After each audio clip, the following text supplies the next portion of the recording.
A very warm good morning to one and all on behalf of the Mechanical Engineering Department of Federal Institute of Science and Technology, FISAT.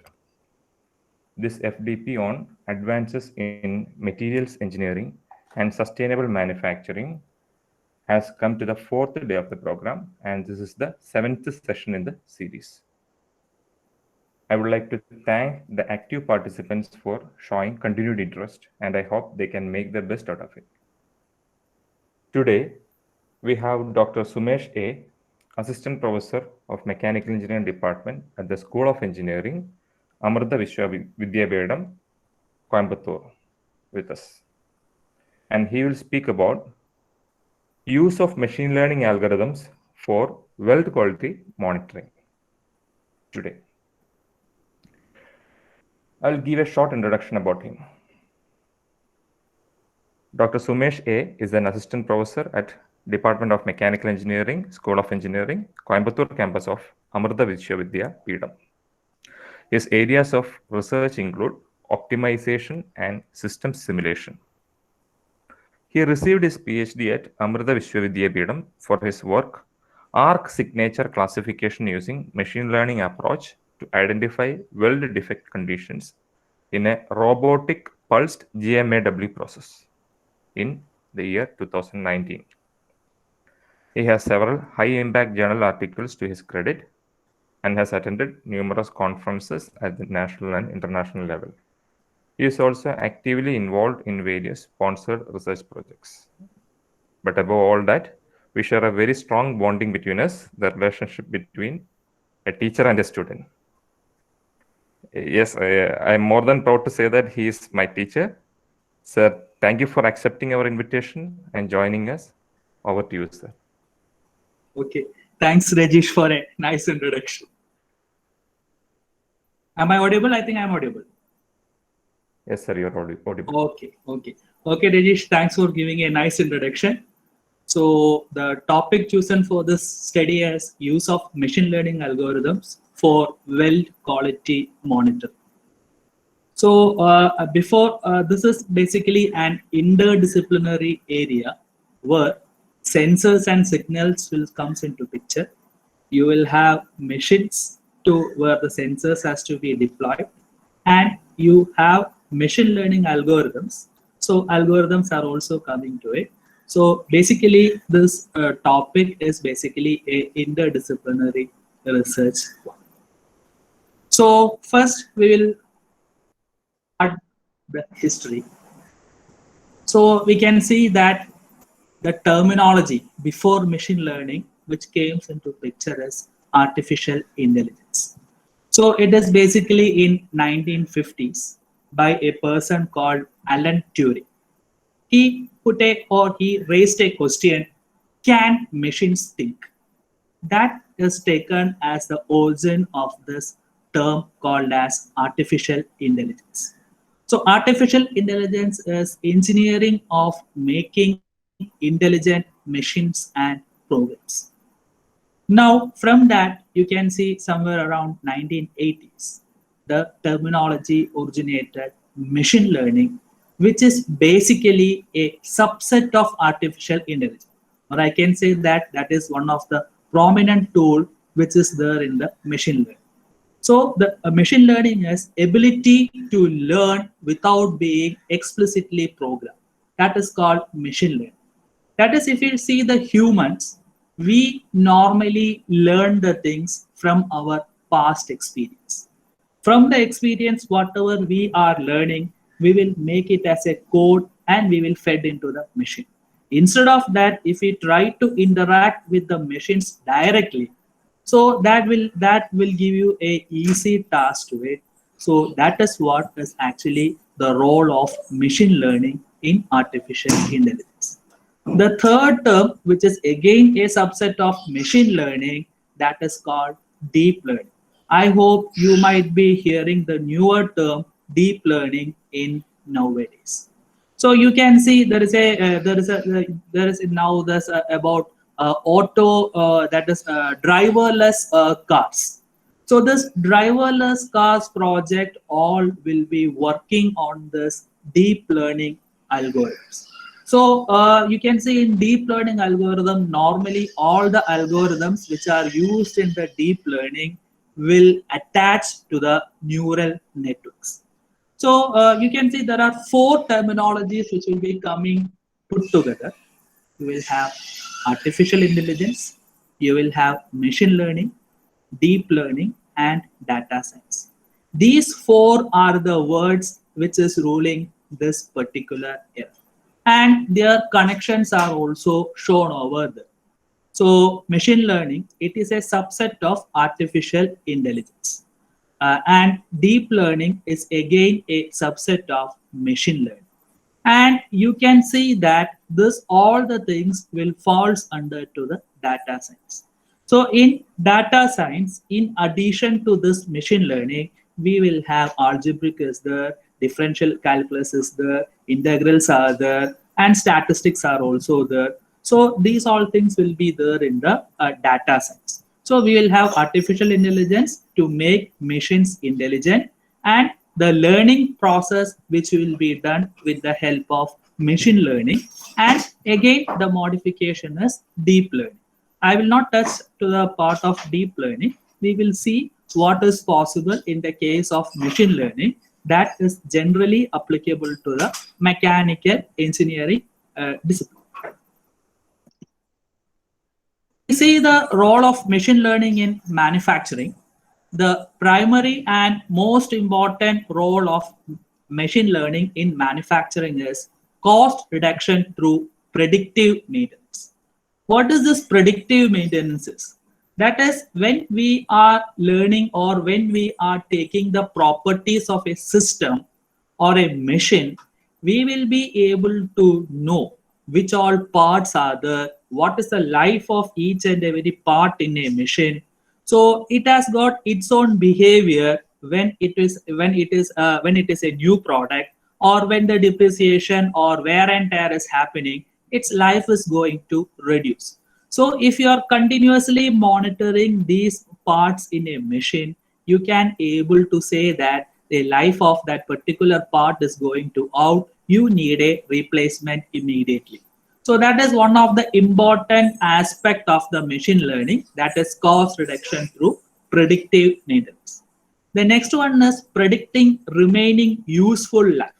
Normally, this has a high impact in the manufacturing industries where machine tools are used.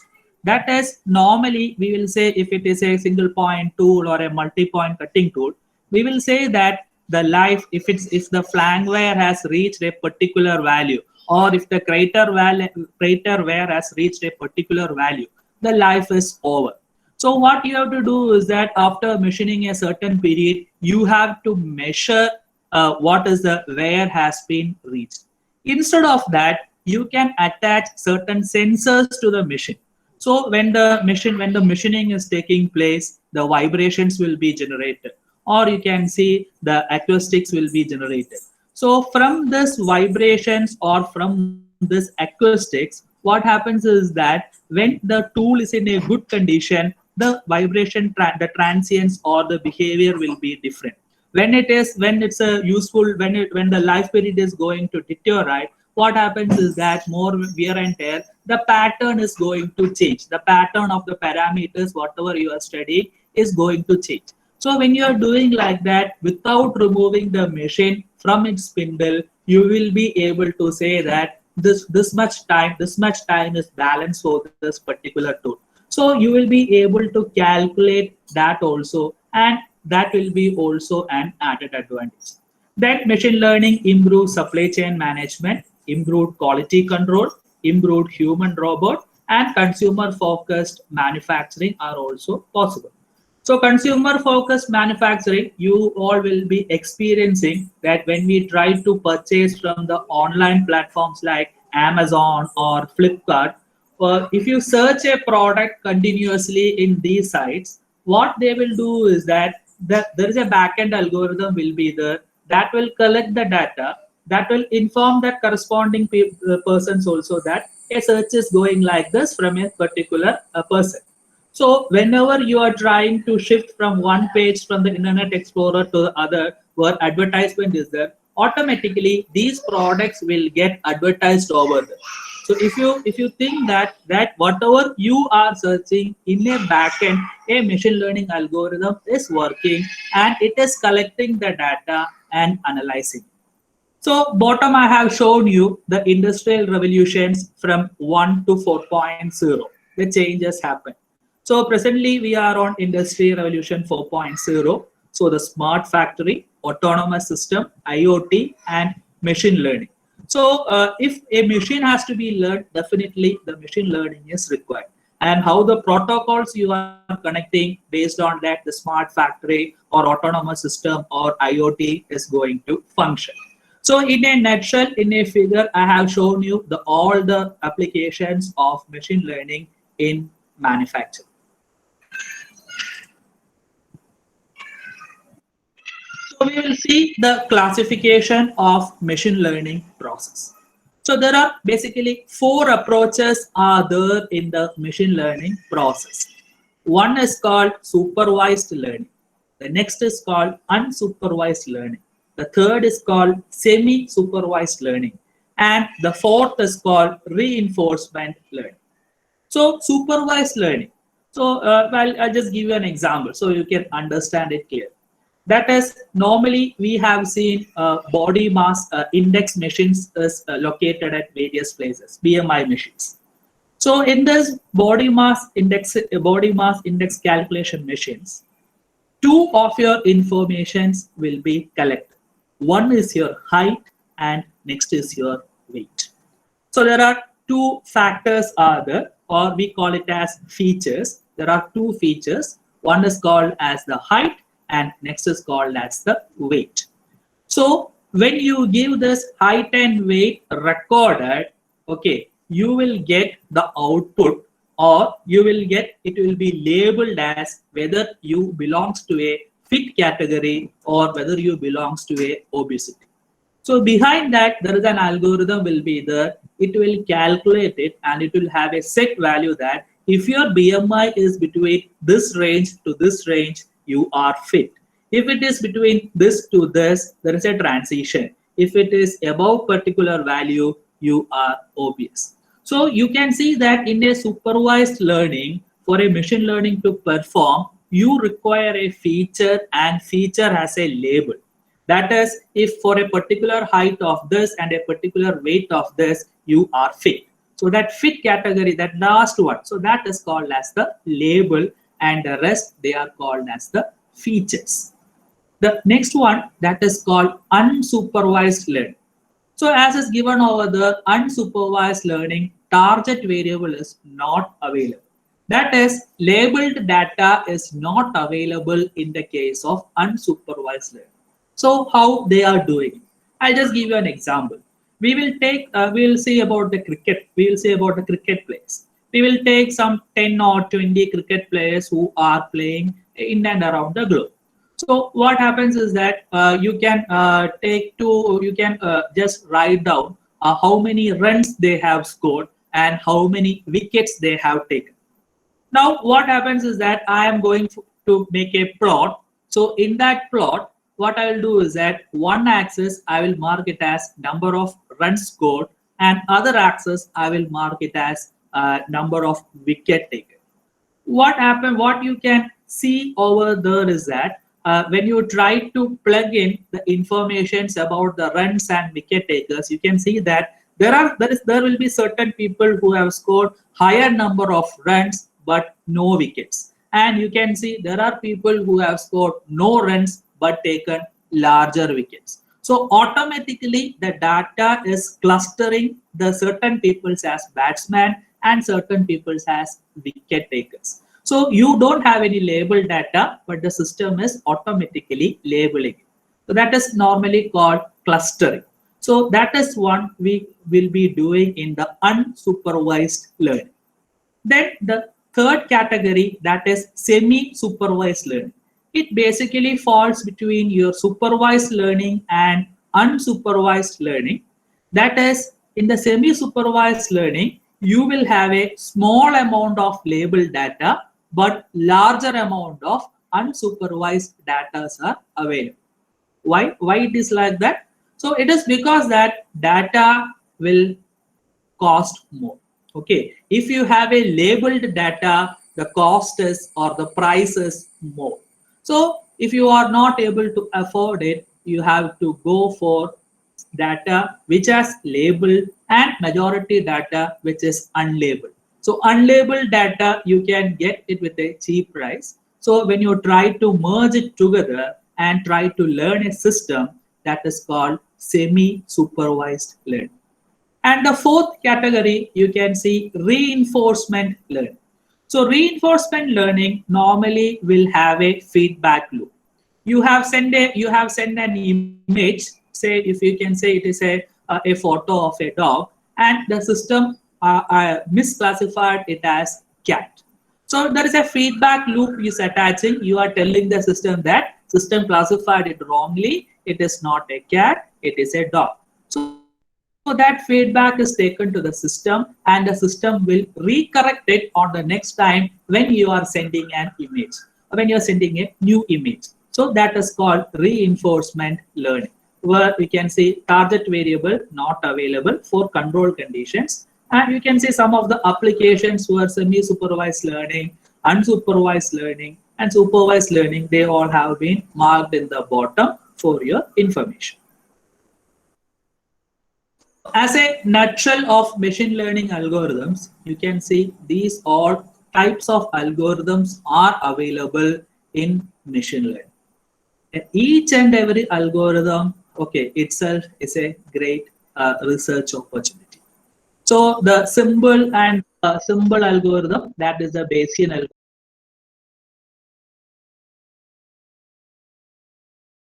Yeah, okay. So we can see that we have used this acoustic sensing. So acoustic sensing, that is also a plenty of research work is available. So some of this work I have shown over here. And what happens to the sound signature when a defect is occurring, that is also shown over here. So you can correlate these defects also easily. So we also have tried some experiments in this for the shielded metal arc welding process. And you can see in this case also you can see when this is a manual weld, no automation or semi automation has not done. So when it is a manual weld, you can see how the signature that is going to looks like. Since it is a manual weld, you can see certain spikes are there. This is because when you are experimenting with microphone, you have to ensure that no background noise is playing. If any background noise is playing, that will be also added into the signature. So denoising you have to perfectly perform when you are going for microphone type of sensors. And you can see in the second case, you can see here what happens is that you can see it is comparing on almost on the same scale, but here we have increased the travel speed. So when the travel speed is increased, you can see the lack of fusion has occurred on the back side of your plate as is shown over here. No proper fusion has taken place. So you can see it is ended up with a defect. Now, when we increase the current to a higher order, you can see the defect is occurring, that is burn through is occurring in the welding. So when you can see that there was abrupt changes in the signals are taking place when when there is a defect like burn through is occurring. So continuous periodically, you can see this will go in a continuous fashion when no defect is happening. But when defects are happening, you can see changes will happen in its corresponding signatures. So that is not only applicable to welding. In case of any machines also, this will be there. That is, it will any of this physical phenomenons, okay, will have a strong correlation with your process parameters. So if you study those things properly, we will be able to develop any kind of monitoring systems for any of this manufacturing process. So there's another type of study which uses the temperature, the infrared temperatures. So infrared temperatures are used for the sensing purpose. So you can see over here in this figure also you can see pyrometers are used for the recording purpose, and a sample of this how the change or how the defect is happening, that is also shown over here. So if it is the case of a normal temperature, you can see a threshold has been kept. If the system is going beyond this threshold, it indicates that there is a chance of defect is there in the system. So these all thresholds are only kept based on your past experience only. You can able to keep these kinds of thresholds for sensing. So this infrared sensing data, it has used not only used for online purposes but for thermal diffusivities, Whirlpool oscillations, so convection in Whirlpool. So a lot of thermal study has been done from this infrared thermometer obtained data. So there is another type of sensing that is done with the help of current and voltage. So current and voltage, this is one type. So here it is done with the help of matching electrical impedance. So matching electrical impedance means that when you are taking a station in a radio, you are fine tuning it. So that fine tuning is nothing but that is the electrical impedance matching. That's the way the current and voltage is matched, trained to a pattern recognition by using neural network between your signature and your bonding strength.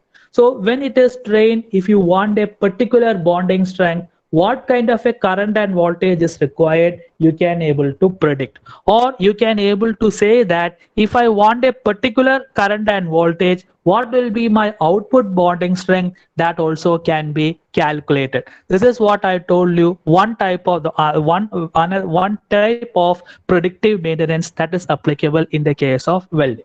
Now we will have a detailed look about this voltage and current sensor in the application of welding.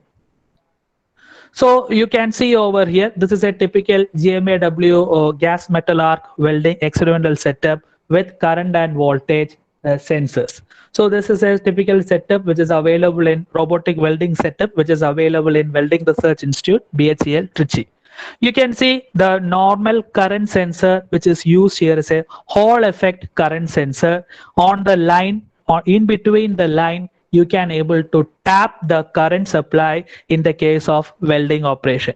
Similarly, voltage dividers are used to collect the voltage information in the case of employing current and voltage sensors in GMAW process. Why GMAW? That is one of the versatile or commonly used welding processes, GMAW. And lot of research has been done on this GMAW based on this power sources. So variety of power sources are available in GMAW process to require or to cater any specific needs of the industry. So why current and voltage sensor is recommended over the other is that this is normally a non-intrusive type of sensing. That is, it will not take any current, or it will not take any amount of supply from the charging lines for the sensors to function. That is, additional supplies are not required in the case of Hall effect current sensor or tapping the voltage from between your torch and your workplace. And also the noises accumulated in these sensors are very minimum than compared to the another one. And normally this Hall effect sensors and all, wherever you are purchasing it, automatically the denoising, the low pass filters will be attached to the system. So when you got the signals, denoising again that you don't need to perform in the case of current and voltage, and it is not taking any supply from the line. So that is one of the another added advantage of using current and employing current and voltage in the case of a welding system. Not only in welding system, wherever anywhere the power is going to vary, there all you can employ the system in the case of manufacture. Now I'll just go up why GMAW. So you can see that there are metal transfer modes are available in a GMAW process. And each and every metal transfer mode has a strong relation with your current and voltage. So this is an image which is captured by using a high-speed camera for a metal transfer mode known as short circuiting transfer in GMAW process. So as the name says, the short circuiting, you can see the molten metal when it is getting detached from your electrode tip, it is being shorted positively in the molten well puddle. So when the shorting is taking place, you can see the current is dropping down, the voltage is dropping down. Okay, so these all correlation, exact correlation with the help of what is happening in the metal transfer modes, you are able to correlate in the current and voltage signatures, the diminishing phase, the arcing phase, okay, the necking region, all these things you can able to do in the short circuiting transfer. So short circuiting transfer, here the energy is limited. This type of transfer mode is well suited only for thin sheets of metals to be joined. There is a next metal transfer mode that is called globular transfer mode. You can see the size of the droplets. The size of the droplets is larger than the size of the electrode. So globules are larger in size. So that is why we call this as the globular transfer mode. So in this case, you can see the size of your droplet is larger than the size of your electrode, and you can see here the intensity of power will be higher than that of the previous case. But this will have the droplet need not to be fall in the exact or intended space on the welding. It can fall into any other space, normally known as spatter. So the welds are prone to spatter in the case of globular transfer. Again, medium ranges of sheets or plates are only can be welded by using this globular transfer. So here also the current and voltage analysis can be performed easily, and it can be correlated to the droplet detachment and attachment that to the molten well pudding. So this is a modified version from the globular, that is the third one, that is called spray transfer. Okay, so spray transfer, what happens is that more number of droplets are getting detached and attached into the molten well puddle than compared to the previous case. So here the intensity of energy is much higher, and as a result, this is not applicable to the thin plates or sheets. What happens is that instead of welding, cutting action will takes place. So there is a modified version of this which will have the advantages of globular transfer and spray transfer, that is called pulsed spray transfer. So you can see the pulse spray transfer mode of operation. So in the pulse spray transfer, you can see fine droplets of higher quantities will be detached and attached into the molten well puddle like this, and you can see there is a strong correlation. You can able to get this with the current and voltage signature. So normally in this case of pulse spray transfer, three types of repeating currents or voltage you can find. One is the bottom one, that is called the background current. The next one is called the peak, that is called peak current, and you can see a shoulder current. So between your background and peak current, the current and voltage is pulsating continuously for getting a non-defect free welding. Okay, so the formation, the droplet formation, droplet growth, the necking, droplet detachment, all are shown over here. The corresponding one also can be seen over here. And you are seeing all this video which is taken from high-speed photographies. Somewhere around you can see the frames 5610 frames per second, and the viewing video is for 5 microseconds. So you can see that more number of droplets are being continuously happening in this case of all these kinds of welding process. So I'll just go through a little more detail into this pulse spray transfer with respect to the current and voltage and with respect to the defective and good weld condition. So these are some of our experiments. So you can see over here, as I told you, this is a root pass weld which is performed, which is good in nature. no defect is there. It's a robotic welding process which has been conducted. RT image is also shown over here to ensure that there is no defect is present. And you can see the current and voltage are periodically varying, okay, are periodically changing continuously when there is no change or when there is no defect is happening in the weld. Now we have introduced a defect into the weld. So you can see this here, you can see a hole is produced in the weld. Then you can see the arc has established properly. Again, it encountered the next defect. Again, the arc has properly established and it encountered again the defect. So continuously the defects within certain ranges, wherever we have intended the defect to form, there we have obtained the defect. Why we have to do like this? That when you if you are not carefully planning your experiments, what happens is that if you don't carefully plan it over here, in all these cases, this will be mix of various 1 or 2 or 3 defects together. So in that case, you will not be able to learn the system particularly about a particular case.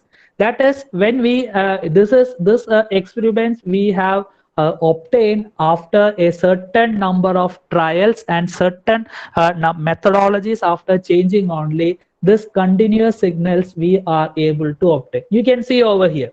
So it is continuous initially in nature. Wherever the defect is occurring, the change in the signature is taking place. After that, it is re-establishing the condition normally, and after again when it encounters the next defect, you can see this changes is going to happen. So this is called transience of current and voltage. Every sensor will have its own transience. So you can see the defect is occurred as normally called as burn through defect. Now this is another type of experiment which we have carried out. There's another defect also is obtained, that is porosity. So we have kept some hydrocarbon surface in the grooves. Normally in the case of welding, if we have not cleaned the grooved surface properly, hydrocarbon surface or rust will be there on these kinds of grooves. If they are present in the grooves, normally the weld will end up with a defect called as porosity. So you can see the next way we have attained the porosity by beaming an air to the shielding gas. So the shielding gas is completely disturbed, no proper shielding has taken place, and hence the weld is resulted with porosity. Here the third one, there is a patented product of Welding Research Institute is that called gas alternator. So using this gas alternator, you can mix the gas properly, or if you want one gas to flow first and next gas to flow next, you can set it like that. If you want to cut a gas from a particular LPM to a particular LPM, you can do within a particular time frame. If you want to cut, that is also possible. So using those all combinations, here you can see we have limited the flow of shielding gas from 20 LPM to 0 LPM for a time frame of 3 seconds, and resulted porosity is shown over here. And these three all are the signatures of current and voltage when a porosity defect has happened. You can see to that one signature is different from the other. There is everywhere the difference or the deviations are going to change when it is encountering the defects. So if we say defect is a burn through, defect is a porosity, or if the defect of porosity is due to the presence of gas, or due to the shielding gas disturbance, or due to the shielding gas cutoff, these all signatures will differ one from the another. Okay, so it is easy to get some idea whether the process is stable or not from the transients. But we cannot employ a person continuously in front of a system to see that whether the process is stable or not. That's why we have to move further into the further analysis. And also you can see that some of the other current voltage waveforms also I'll show you. So this is the short circuit transfer for various machines. This is the pulse MIG process. Okay, pulse MIG already I have told you. This is forced arc process. So each and every every variant that is cold dark. Okay, next one is RMD process. So next one is STT process. Each and everywhere you can see the signatures will be differ, but if it is a stable well, that is there is no defect is forming, you can see periodic signatures will be formed in the case of current and voltage analysis. Okay, so I'll move to the next part. After employing the sensor, what to be done? So after employing the sensors, you can capture the data. Data has to process. Data has to analysis. So the flowchart is shown over here. This is a general. This can be converted as a general flowchart, which can be fitted to any of the manufacturing process. So the important terminologies in this is data acquisition, feature extraction, feature reduction, feature selection, and feature classification. Okay, so data acquisition, feature extraction, feature reduction, feature classification, feature selection, and feature classification. That is a common approach which will be there in any of the machine learning process. So feature extraction is nothing but by employing any sensor, you will get the time domain signature you will get, and from a time domain signature you can segment it. Since in the case of machine learning you require more number of data sets is required. Okay, more number of data points under each condition is required for performing this machine learning analysis. So from each segment you can extract the features. Features can be extracted in time domain. Features can be extracted in frequency domain. Features can be extracted in time frequency domain. And there is one more approach will be there, that is fusion approach. In any of these signals you can able to fuse it either in sensor level or in feature level or in decision level. So you can see in the case of a here you can see I have taken the signatures of current and voltage. I can segment it. So 5 seconds is the sampling frequency I have chosen for sampling in the case of welding. So every 5 second data is one sample to me. So likewise I will have multiple number of signals I will be obtaining. Now from these signals I can perform the analysis in any of the domain which I've shown you. So one of the common one which is used, that is the time domain analysis, in which statistical feature extraction. Okay, so you can see these are the statistical features. So 13 statistical features are shown over here. Sorry, 12 are shown over here, and at the end the label of that particular class is given. So this is feature 1 of sample 1, feature 2 of sample 2. Likewise, you can see up to 52 samples, they fall into a particular class of weld. The next one you can see, the next 52 is a next class of weld. The next 52 belongs to the next class of weld. So normally when you are performing any of these analysis, equal class is better to select for analysis. Otherwise, certain class, if you have more number of samples are present, what happens is that the system may try to overfit into that class. So it is better to have equal class for the analysis in the case of data mining or in the case of machine learning process. So this is normally we will do in the time domain analysis, the statistical features. Excel, Microsoft Excel, you can use to extract the statistical features. All these statistical features are already inbuilt in the Excel. So for any signal, you are able to process these kinds of statistical features easily by using Microsoft Excel. The another set of information what you can obtain from the signal is feature extraction in frequency domain. So in the previous case, we are only doing the amplitude in time domain analysis. Here we are doing the time domain analysis. The time domain data is fed into the system by using Fourier transforms. You can see to it, it will be converted into frequency domain signals. So what is happening here is that you can see this is a aperiodic signal. So this aperiodic signal will be converted into many sinusoidal signals of different frequencies. Okay, so a signal like this, it has a peak like this, it has a frequent peak like this. So these all peaks or these all frequencies are separated from a time domain. So you can see it has got multiple number of frequencies like this, and each frequency of this is corresponds over here. So now this is the amplitude. So amplitude and frequency you are plotting in the frequency domain analysis. So normally discrete Fourier transforms will be used over here. So initially it is a signal of 16 points, one signal of 16 points you can see over here.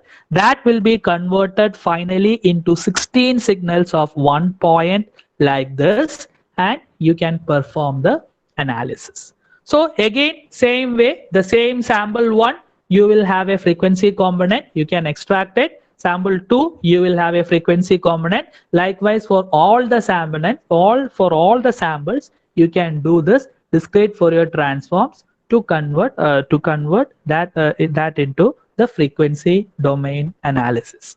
So here, one factor is missing, that is the time is missing in the case of frequency domain analysis. So if you want to use the time, then you have to go for the wavelet analysis. Okay, so the time frequency domain, so you can see over here, this is a single FFT spectrum which is taken for a porosity condition of well, and you can see 0 to 4000 hertz of the frequency is marked over here, and an enlarged view of a smaller region is also shown over here. Now, how to design or how to select to what extent you have to go for frequency extraction. Initially, if you found that in your system only 4000 hertz frequency components are present, your sensor should be capable of recording up to 8000 samples per second. If you have double the condition, then only that half condition you can able to extract. That is a thumb rule in that. So if my sensor have a sampling frequency of 8000 samples per second, the maximum frequency component that can be present in the system is 4000. And you can plot it initially where the frequency components are present in your system, then you can limit the analysis to that particular condition. So you can see over here, the major components are present within the range of 400 hertz. So to that situation, I have limited the study. So this is how the frequency domain analysis is performed. Now there is a third set of analysis that is called time frequency analysis. So the time frequency analysis is normally done with the help of wavelets. That is, when I am doing the frequency analysis, the information related to time or space is missing. So in order to account that, I'll be going for wavelet feature analysis or wavelet analysis. That is nothing but the time frequency analysis. So there are two types of analysis is possible in the case of wavelet analysis. One is called as CWT and other is called as DWT, continuous wavelet transforms and discrete wavelet transforms. So continuous you will use for the time frequency analysis, filtering of time localized frequency components. Discrete wavelet transforms you will be performing in the case of denoising and compression of signals and further analyzing it. So there are two parameters you have to consider in the case of a wavelet analysis. One is called scaling parameter and shifting parameter. So based on that, you can see over here, I have marked Haar wavelet, Coifet's wavelet, Dubugis, and Simlet. Anyhow, these all are individual research topics. So I'm just condensing it and brushing. So you can see these are the child wavelets of the each wavelet is shown over here. So you can see Haar is almost a symmetric wavelet. So each will have its own scaling and shaping parameter, and according to using this information, it has to be fitted to your particular condition, which is best, which child wavelet is best, that you have to experiment it. And there is also one more parameter you have to set in the wavelet analysis, that is nothing but levels. So what this is, a discrete wavelet transformation is shown over here. In discrete wavelet transformation, this is my original signal. So that will be passed through a low pass filter and it will be passed through a high pass filter. So it will be converting into two coefficients, approximate coefficients and detail coefficients. So this detail coefficients plus approximate coefficients, you can rebuild your original signatures. So this will again further classify down. So when it is further breakdown, what happens is that the number of data points in this case will be reduced by half into the next level. So if I am using a Haar wavelet, it will be reducing by half. Whereas in all other cases, according to the mathematical expressions only, the number of features is reducing. So initially you can see over here 13,000 data points is marked over here. That is reduced to 24 in the case of 10th level of decomposition. So level of decomposition and which child wavelet best suits for your signal, you have to study first, and from that analysis you can extract the features for performing in the machine learning. So from a signal you can estimate the statistical features, or you can estimate the frequency domain, or you can estimate the time frequency domain datas. Now there is a technique is there that is called feature reduction. So we have seen 13 statistical features I have shown you in the slide, wherever the statistical features are shown. Sometimes I don't have the process capability or process capacity to handle all these features. Or I think that all the features are redundant, only certain features is required only to do the analysis. In that case, you can reduce the number of features by using principal component analysis. So two ways of analysis is possible. One, choosing k most significant principal components, or you can choose k components together explain a minimum variance of 99%. So normal value will be chosen in the analysis as 99%. So you can see this is a reduced feature set where you can see this is for the current feature, and next is for the voltage feature, where you can see 99% of variance is including if I take only 6 features for the analysis. The rest is having a lower variance and I can avoid it. The feature 1 is having a maximum variance of 42%. So that's the way you can reduce the feature set by employing PCA analysis. Same way in the case of voltage also, you can see 8 features is required for a effort to explain a 99% variance, where the feature 1 is having a maximum variance of 49%. So from a 13 features, I can reduce it to 6 or 8 by performing this analysis. And after performing the PCA analysis, you will get a new data set. The original data set, what you have used before, is no longer applicable when you are going for PCA feature set. The reduced feature set will be different, entirely different from your original feature set, and you cannot be able to label whether this is a mean or kurtosis or skewness or what function it is after performing PCA analysis. If you want to do like that, you have to initially employ decision tree machine learning algorithm, identify which is the best features which are dominating over there, and that you have to take it for further analysis if you want to have a clear idea which feature you want to use in the case of welding or machine learning process under the PCA mode. So I'll just brush up the machine learning classifiers. So here, this is the pre-processing part. So initially we have shown about the feature extraction, feature selection I have told you, dimensionality reduction, and sampling also we have discussed. So we have the data right now, original data or PCA data is available with us.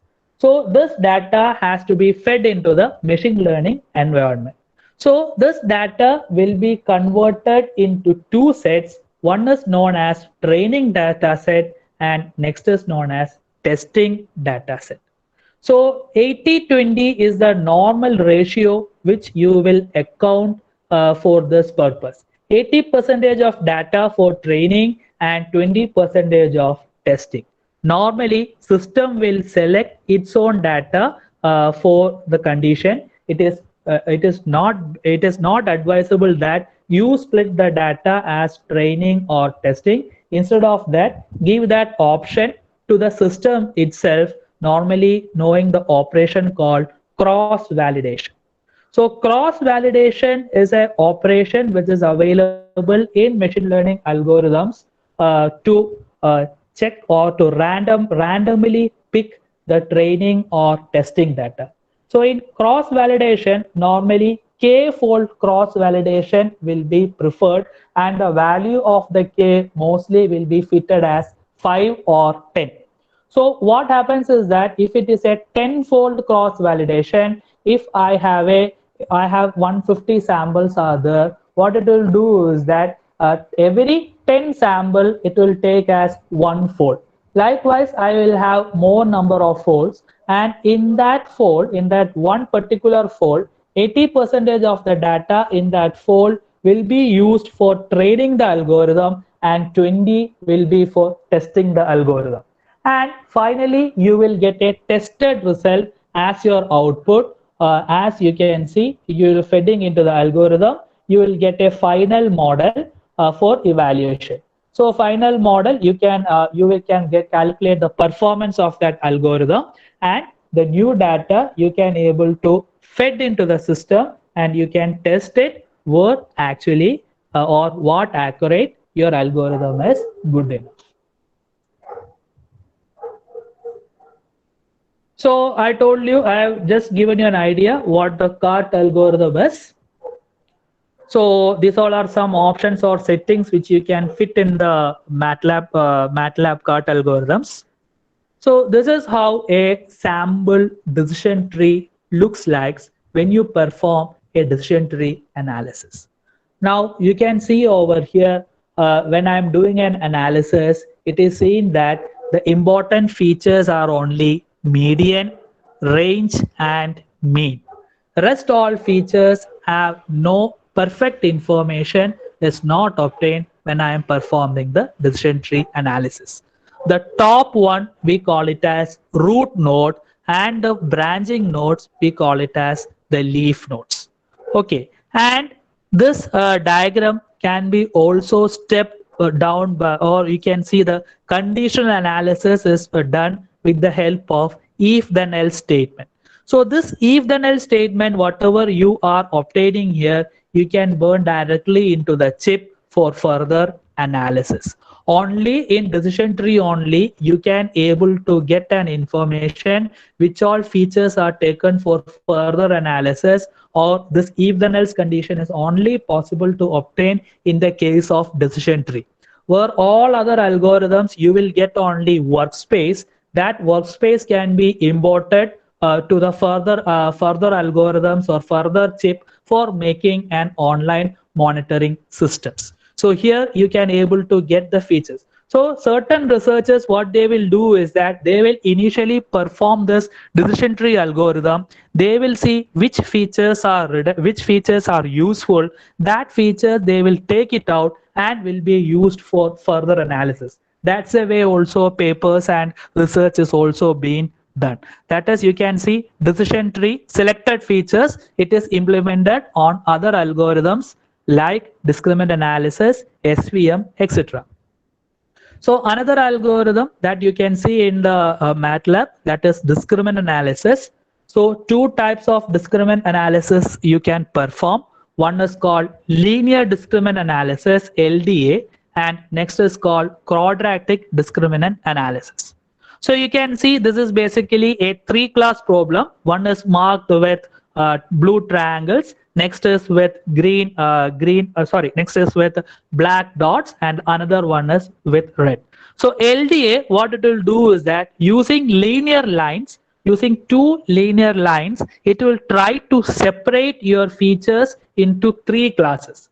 Where you can see when I draw it like this, now this is supposed to be a class number 3, where it is going into this instance. So the system will say that this is a misclassified data. You can see plenty of black dots has moved to this side. So the system will say that it is a misclassified data. This is only plotted for an illustration purpose only between 2 features. So for between every feature, these analysis will be performed, and based on that only final precision or final accuracy of your model will be predicted. In the case of quadratic discriminant analysis, instead of straight line, you can see curvature models are used to discriminate the 3 classes. Now you can see over here in this case, plenty of data points are going towards the first features, so first labels. So what happens is that these all finally, when you are evaluating the model, this all will be added up as a misclassification condition. Next analysis, next type of machine learning, which is commonly used as support vector machine, SVM. So in SVM, what you can do is that a separating plane has to be constructed, and from the separating plane, you can draw these lines, so which will pass through the support vectors. So support vectors are nothing but the data points which lies on the border. They are called as the support vectors. So through support vectors parallel to your separating plane, the lines are being drawn, and the distance between these 2 lines, that is called as the margin. The condition of the SVM is to, from a hyperplane, the margin has to be maximized. Okay, so this is a linear SVM. You will have quadratic, you will have cubic, fine Gaussian, medium Gaussian, or coarse Gaussian. Hyperplanes can be drawn and can be tested on any system. So a linear SVM for our analysis is shown over here. So in SVM, you have to think that initially only it will be taken the problem as 2-class problem only. Previous one you have seen it is converted as 3-class. Here also that 3-class data set is only fed, but initially if you want to understand, it will take only the problem in a 2-dimensional condition. That is 2 features only it will be taking at a time for finding the relation.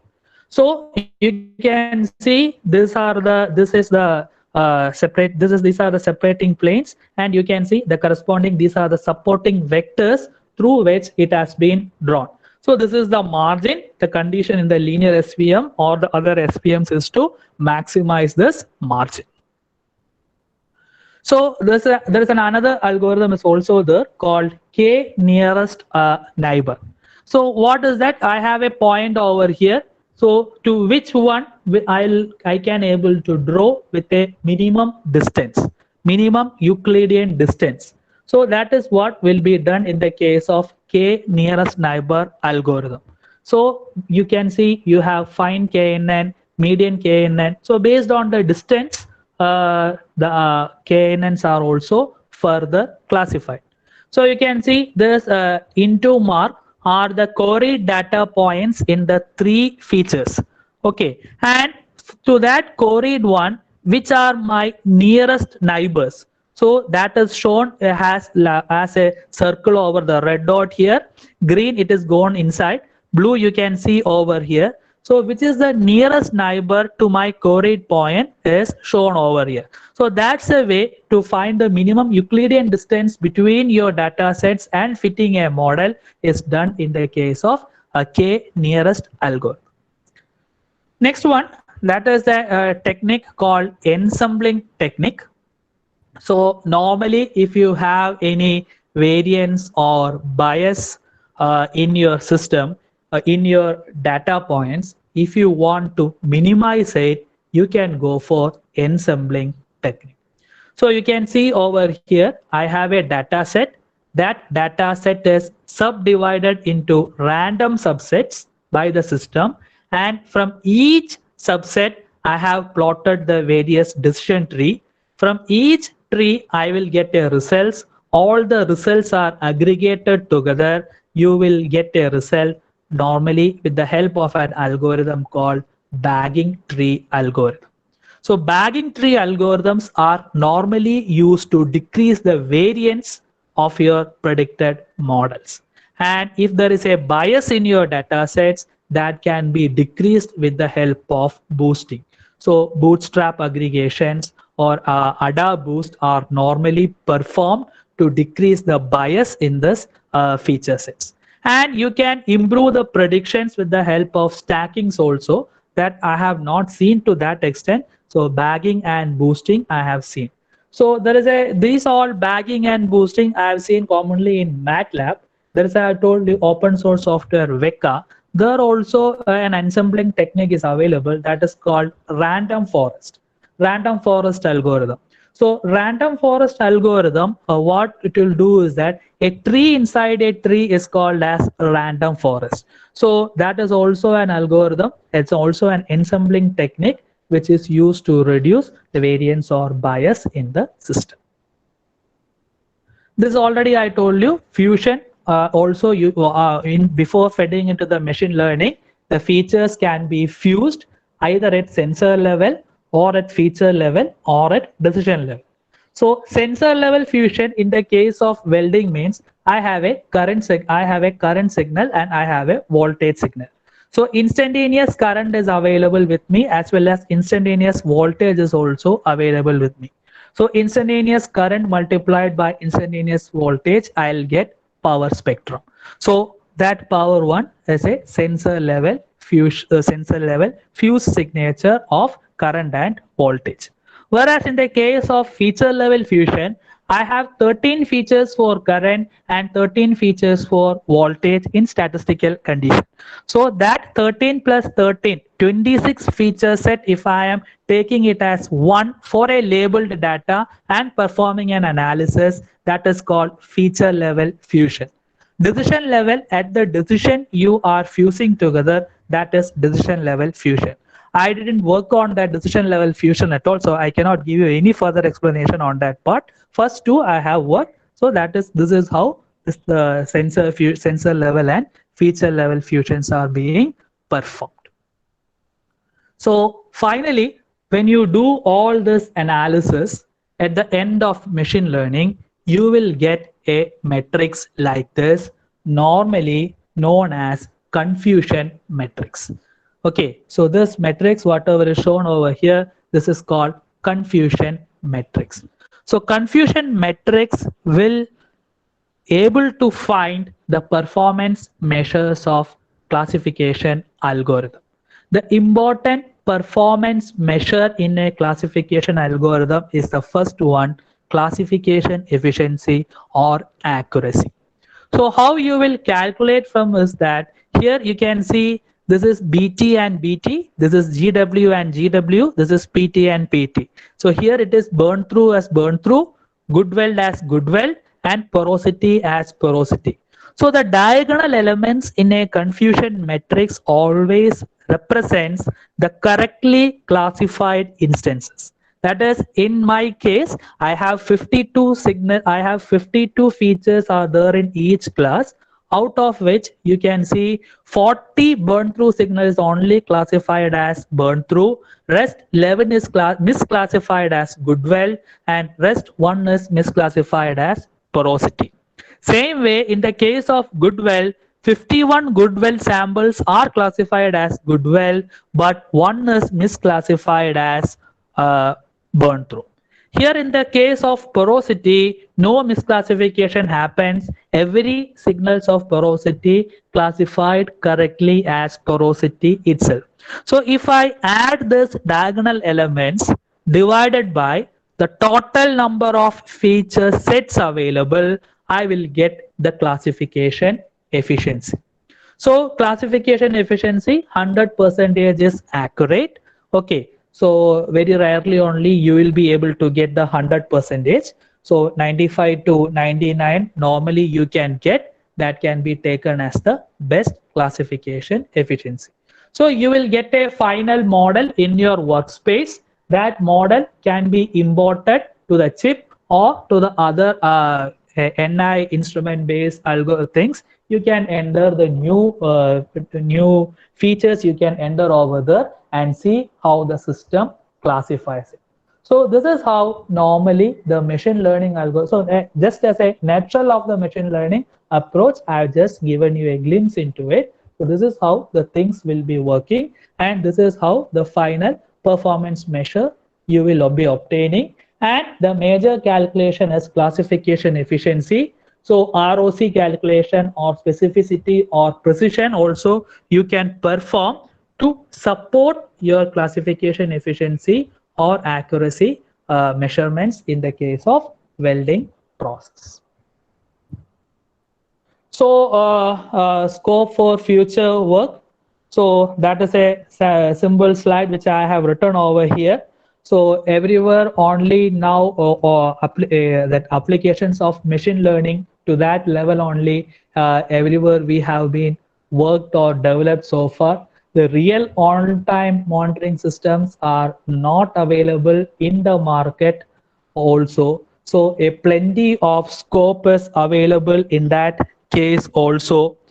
So more data, better model, you will have higher accuracy.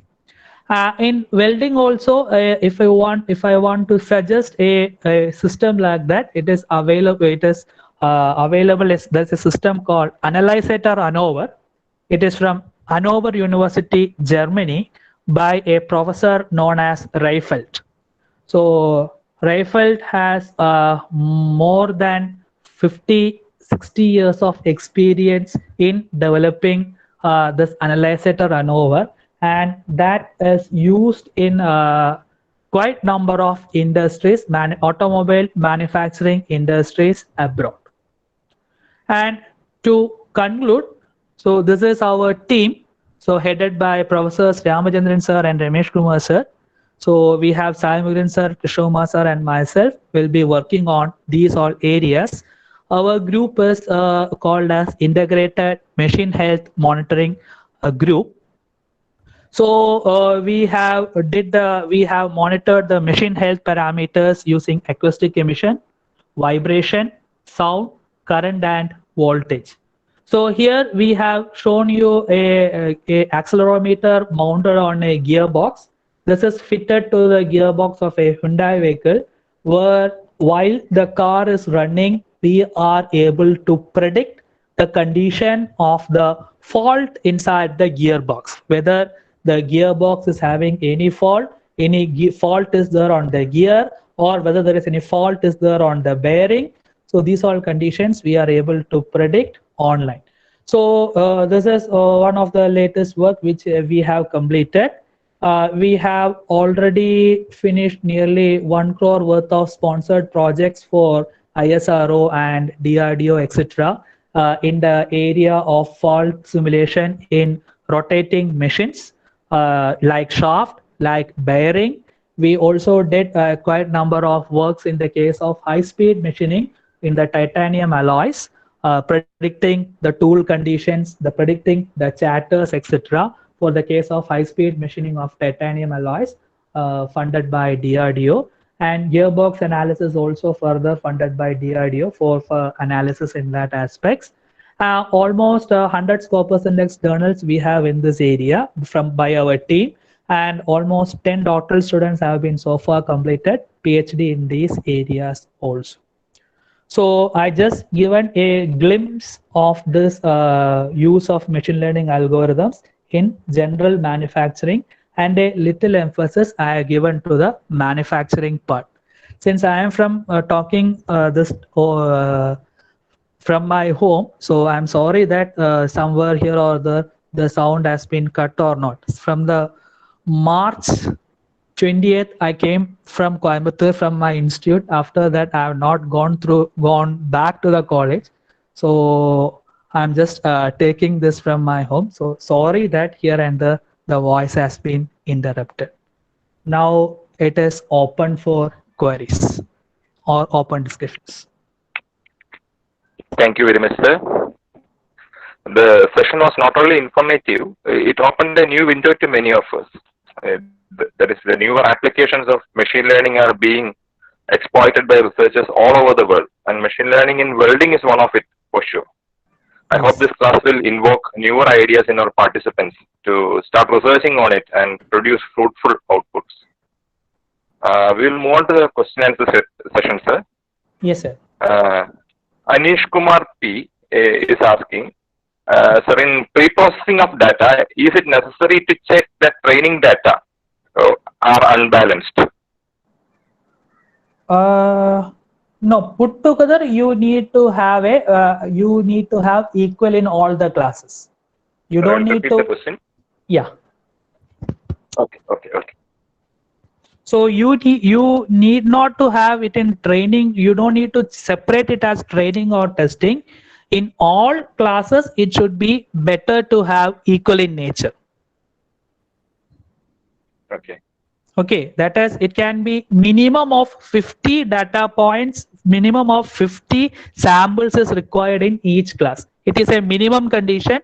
100 or 200 if you are going, it is well and good.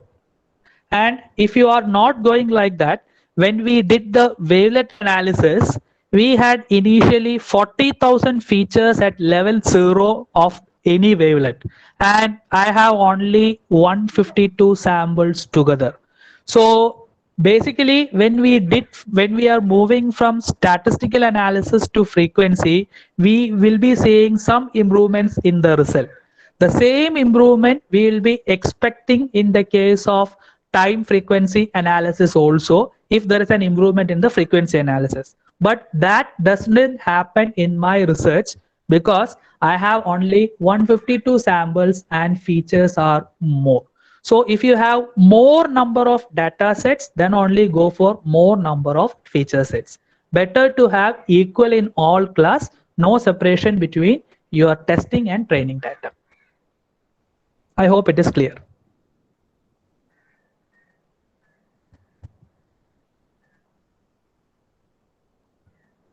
Okay, sir. Sai Supriya Lakshmi has asked, can minute displacements be sensed, and what type of sensors can be used?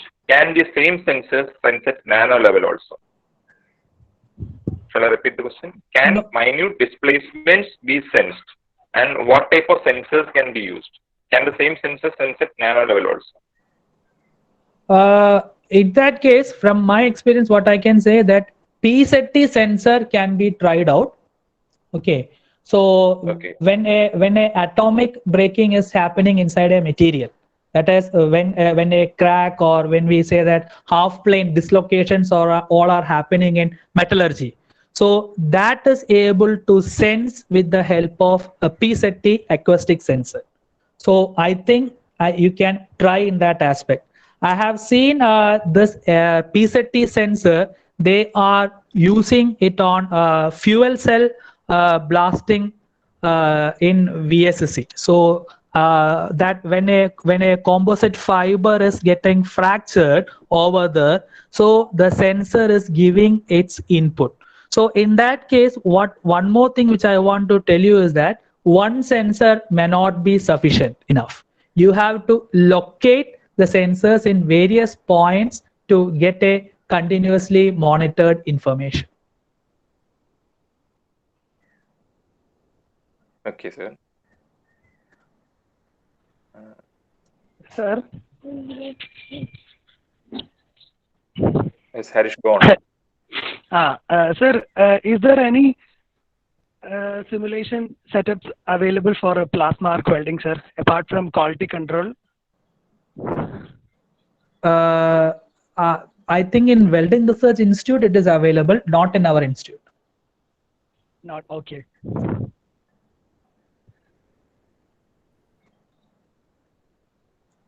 Sir, you want to try for the wire arc additive manufacturing? Yes, we have done with CMM machines, sir, cold metal transfer arc welding. Okay. But whether I am searching for whether having any kind of setup available. Setup is available at Coimbatore Institute of Technology. Okay, CIT we have. Okay. Yeah, and also at NIT Trichy it is available.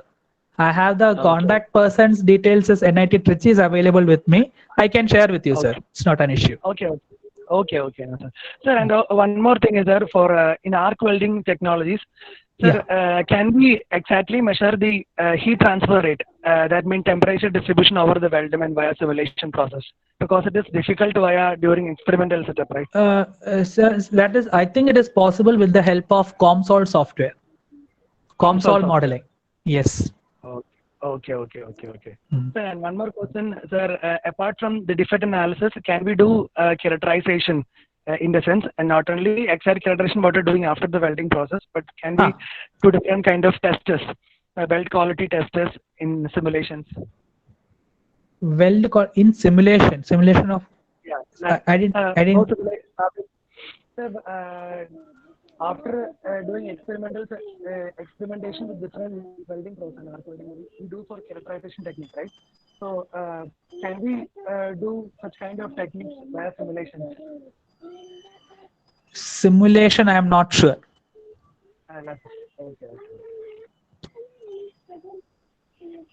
Okay, sir. Thank you, sir. Yeah, thank you. Sir, one more question. Yes. Is there any ground rule to take ground rule to take 52 sample data in group? If yes, what type of sample method you use? No, the minimum requirement is 50. Okay. Minimum requirement is 50. Okay. If you can go for any number of data, more the data points you have, your model accuracy will improve.